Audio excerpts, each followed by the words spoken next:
video, I want to walk you through 3 main signs that you may be experiencing that really is just showing you that you don't have proper research training.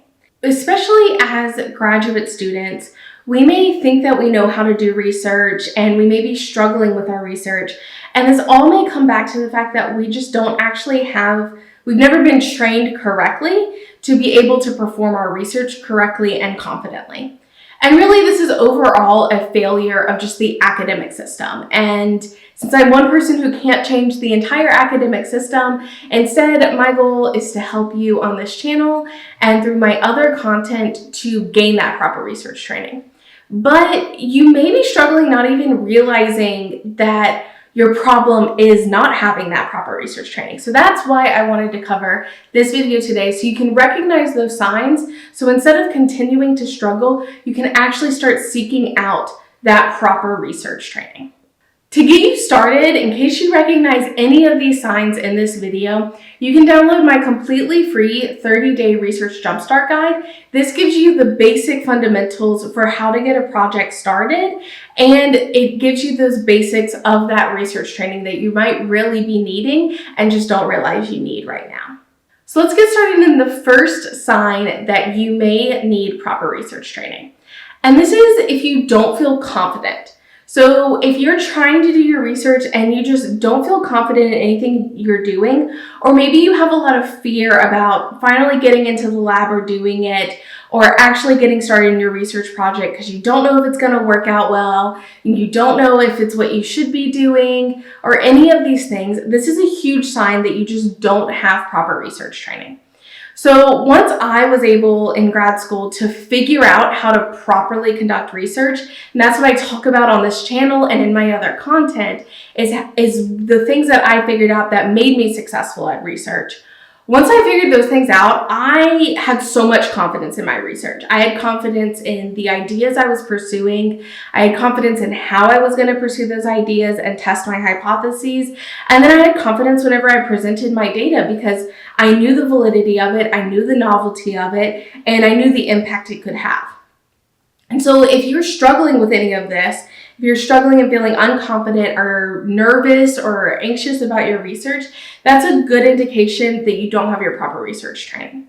And that could be training in how to do research, or it could be training in like specific methods in your field, right? Like if I didn't know how to do a Western blot, I'm going to have a lot of anxiety and feel unconfident in actually performing that technique because I don't feel like I know how to do it.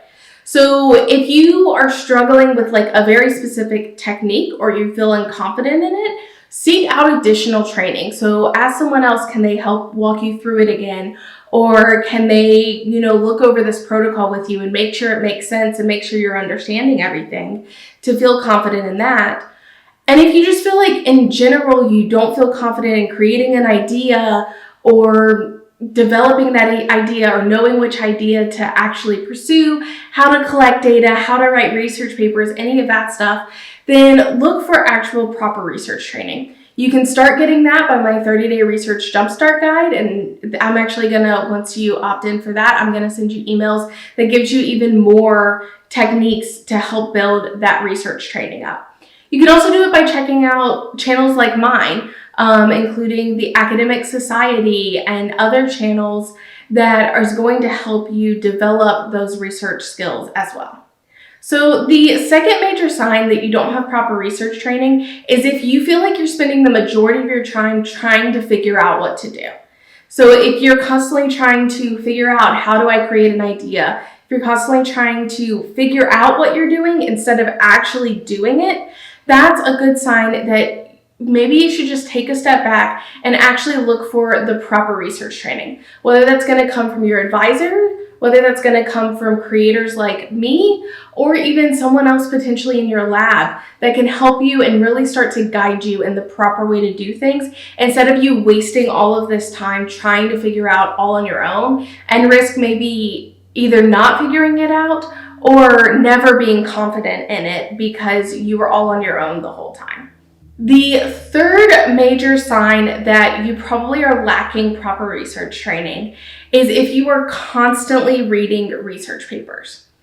there's two major reasons why this is an important sign. And I think this is a sign that's so easily explained away, especially in grad school, because you're constantly told to just read research papers and read research papers.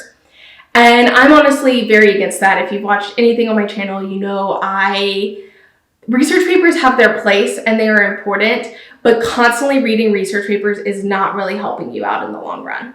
And so let's talk about two ways this is. So the first way is I see a lot of people procrastinate their actual research by reading research papers. And so they'll go in and they'll just read a ton of literature and they won't get into the lab. They're constantly procrastinating actually moving their research forward. And this is predominantly fear-based. They might not be comfortable in what they're doing in the lab. They might not be comfortable in their research. So they're reading research papers to feel productive when really they're just procrastinating their own success on their own research project. The second reason why reading research papers constantly, and reading like one when you have a question, that is completely normal. That is healthy. Yes, to all of that. But like if you're reading 4 or 5 a week, like just constantly reading research papers and you're not seeing that same progress in your own research, this is a major sign that something is going to need to change, especially if you want to be successful in your research in grad school and your research career overall. The second reason why reading a ton of research papers is a sign that you need proper research training is because generally people will read research papers to try and gain confidence or to mimic what they're doing. So if you don't know how to properly write a scientific paper, you might be reading tons of research papers to try and figure out how they actually write their introduction and how they write their results and discussion so you can mimic it in your own. Instead of receiving that proper research training to feel confident in moving forward on your own and being able to produce good research instead of spending most of your time focused on other people's research papers.